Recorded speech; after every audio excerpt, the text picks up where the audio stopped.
Etibar Sərdaroğlu Məmmədov 1955-ci il aprel ayının 2-də Bakı şəhərindən anadan olub. 1972-ci ildə Bakı şəhər Yasama rayonu 20 saylı orta məktəb bitirən Etibar Məmmədov Bakı Dövlət Universitetinin Tarix fakültəsinə daxil olmuş və 1978-ci ildə həmən fakültəni müvəffəqiyyətlə bitirmişdir. Hələ tələbə ikən gizli dərnəklərdə fəaliyyətinə görə universitetdən xaric edilib, amma o mübarizəni davam etdirərək yenidən həmən fakültəyə bərpa edilmişdir. 1981-ci ildən Bakı Dövlət Universitetində Azərbaycan tarixini tədris edir. 1989-cu ildən Etibar Məmmədovun da liderlərindən biri olduğu Milli Azadlıq Hərəkatı 1991-ci ildə Azərbaycanın dövlət müstəqilliyinin bərpası ilə nəticələndi. 1988-ci ildə Azərbaycanlıların Ermənistandan vəhşiliklə qovulması xalqın səbr kasasını daşırdı. Ermənilərin gündən-günə azğınlaşmasına etiraz olaraq xalq kütlələri meydanlarda mitinqlər keçirirdi. Hələ 1989-cu ilin dekabrın 30-da Azadlıq meydanında keçirilən mitinqdə Etibar bəy Qarabağ probleminin kökündən birdəfəmlik həll yolunu çox aydın şəkildə ifadə etmişdir. Bunlardan əlavə əsas məsələlərdən biri də odur ki, Dağlıq Qarabağ əhalisi Azərbaycan Ali Sovetinin qərarlarda tabi olmadığı üçün Azərbaycan vətəndaşı olduğu halda Azərbaycanın qanunlarına tabi olmadığı üçün onların Dağlıq Qarabağ'a rəsmi surətdə köçürülməsi məsələsi qoyulmalıdır.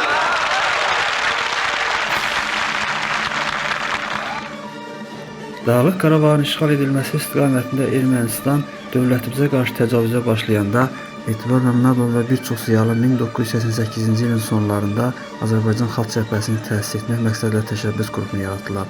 Sonra təşəbbüs qrupu Azərbaycan Xalq Cəbhəsinin təşkilat komitəsini formalaşdırdı. 1989-cu ilin iyul ayının 16-sında Azərbaycan Xalq Cəbhəsinin ilk təsis konfransı keçirildi. Həmin qurultayda Etibar Məmmədov Azərbaycan Xalq Cəbhəsinin idarə heyətinin üzvü seçildi.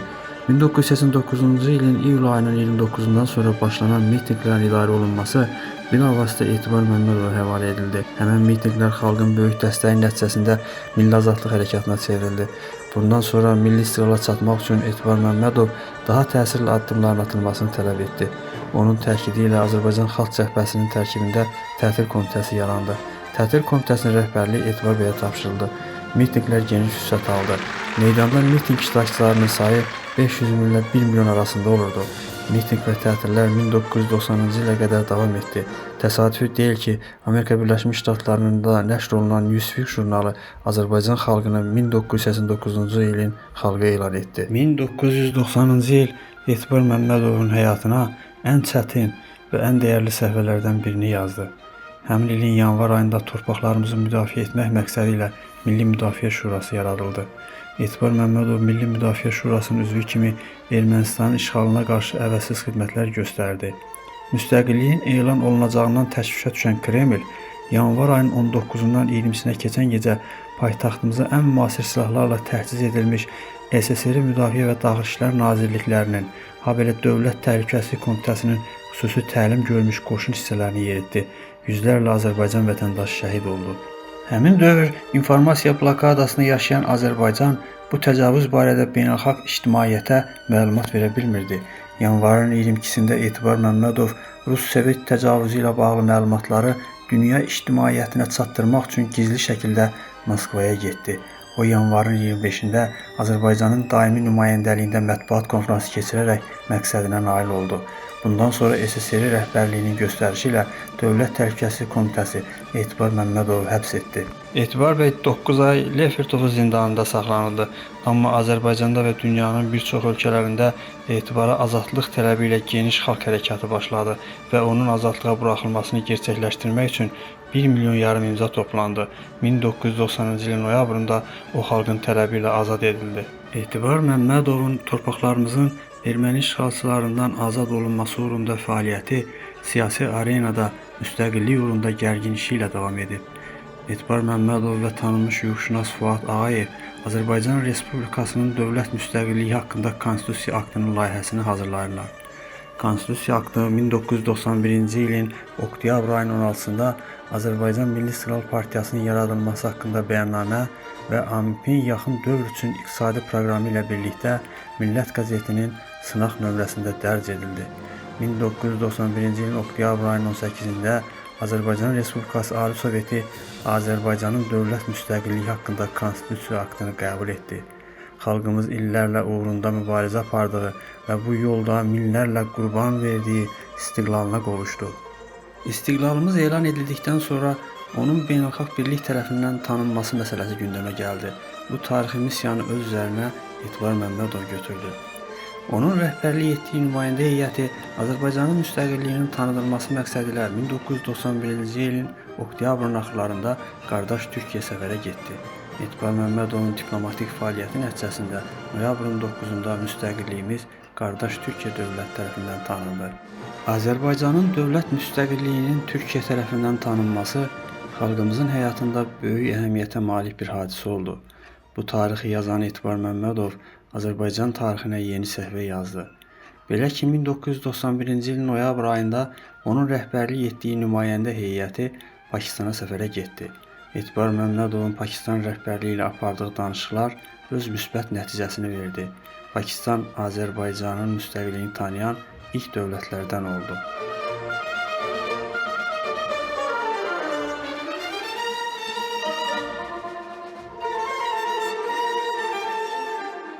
...1991-ci ilin oktyabrın 16-sından yarandığını bəyan edən Milli İstiqlal Partiyasının Təşkilat Komitəsi 3 iyul 1992-ci ildə qurultay çağırdı. 3 iyul tarixində Bakıda Azərbaycan Dövlət Akademik Opera və Balet Teatrının binasında partiyanın təsis qurultayı keçirildi. Qurultayın ikinci günündə rəhbər orqanlara və sədrliyə seçkilər keçirildi. Qurultaya nümayəndə seçilən 503 nəfərdən qurultayda 486-sı iştirak etmişdir. Təsis qurultayında Etibar Məmmədov yekdilliklə AMİP-in sədri seçildi. Həmin ilin iyul ayının 17-sində ilk siyasi partiya kimi AMİP Ədliyyə Nazirliyi tərəfindən bir nömrəli şəhadətnamə ilə dövlət qeydiyyatına alındı. Beləliklə 71 illik tək partiyalı sistem tarixə qovuşdu. Müstəqil Azərbaycan Respublikasının ilk rəsmi siyasi partiyası fəaliyyətə başladı. 1992-ci ildə Azərbaycan Güləş Federasiyasının prezidenti vəzifəsinə seçilən Etibar Məmmədov idmançılarımızın və gənc nəslin tərbiyəsində xüsusi fəaliyyəti ilə seçildi. Məhz Etibar Məmmədovun Güləş Federasiyasına rəhbərlik etdiyi dövrdə müstəqil Azərbaycanın ilk olimpiya çempionu oldu. Qısa bir zaman kəsiyində Etibar Məmmədov partiyanı beynəlxalq aləmdə tanıtdı. 1992-ci ildən başlayaraq Etibar Məmmədovun çoxsaylı xarici səfərlərində Azərbaycanın üzləşdiyi problemlər ciddi müzakirə predmeti olur. Belə səfərlərin birində Böyük Britaniyanın Konservatorlar Partiyası ilə sıx əməkdaşlıq münasibətləri qurulur. 1995-ci ildə Londonda səfərdə olan Etibar Məmmədov Böyük Britaniyanın baş naziri John Majorla görüşərək Böyük Britaniya Azərbaycan əlaqələrinin daha da möhkəmləndirilməsində əhəmiyyətli rol oynayıb. 1995-ci ildən başlayaraq AMİP-in 65 ölkədən 84 sağ mərkəz yönlü siyasi partiyanı birləşdirən Beynəlxalq Demokrat İttifaqı ilə sıx münasibətlər yaranır. 1999-cu ilin may ayında AMİP Beynəlxalq Demokrat İttifaqına tam hüquqlu üzv qəbul edilir. İttifaqda təmsil olunan partiya və dövlət rəhbərləri ilə çoxsaylı görüşlər keçirilir. Bütün görüşlərdə əsas məsələ kimi Ermənistanın ölkəmizə qarşı təcavüzü müzakirə predmeti olur. Beynəlxalq Demokrat İttifaqına daxil olan partiyalar arasında Amerika Birləşmiş Ştatlarının Respublikaçılar, Böyük Britaniyanın Konservatorlar, Almaniyanın Xristian Demokratlar İttifaqı, Yaponiya, İtaliya, Kanada, Avstraliya, İspaniya, Rusiya, Türkiyə və başqa ölkələrin siyasi sistemində aparıcı rol oynayan partiyalar təmsil olunurlar.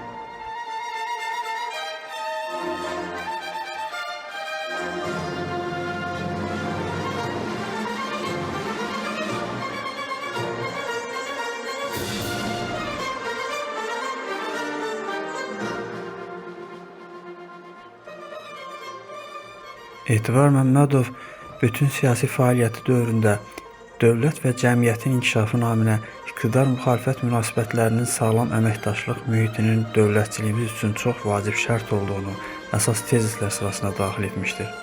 Açıq və şəffaf münasibətlərin dönməzliyinə xidmət edən islahatlar və yeni hədəflər daha güclü dövlət konsepsiyamız mövcud konfigurasiyanın tərkib hissəsidir.